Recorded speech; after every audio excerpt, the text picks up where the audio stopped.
ওরে বাবা, ওরে বাবা, ওরে বাবা!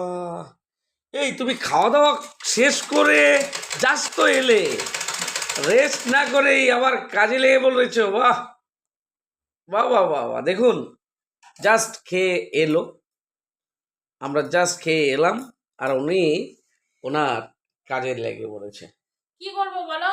নিজের কাজ যদি হতো এখন না পরে করতাম, কোনো ব্যাপার ছিল না। অন্যের কাজ সময় মতো তো দিতেই হবে, বলো? রাখলে তো দিতেই হবে না। কথা ঠিক, খুব ভালো। সেটাই হচ্ছে কথা। ভালো। ম্যাডাম, ম্যাডাম বুঝে গিয়েছে হোয়াট ইজ রেসপন্সিবিলিটি। বাহ, বেশ। গুড, খুশি হলাম। এই যে কাজ, কাজে কাজে কিসের লাজ? আর মানুষের কাজ নিলে তো অবশ্যই টাইম মতো করতে হবে, তাই না? গুড গুড গুড, টাইম মতো দিতেই ভেরি হবে। Good very good very good, keep it up. বন্ধুরা, খুব ভালো খুব ভালো। অবশ্যই আপনাদের ম্যাডামকে অ্যাপ্রিসিয়েট করবেন। খুব ভালো। এদিকে লুক লুক লুক,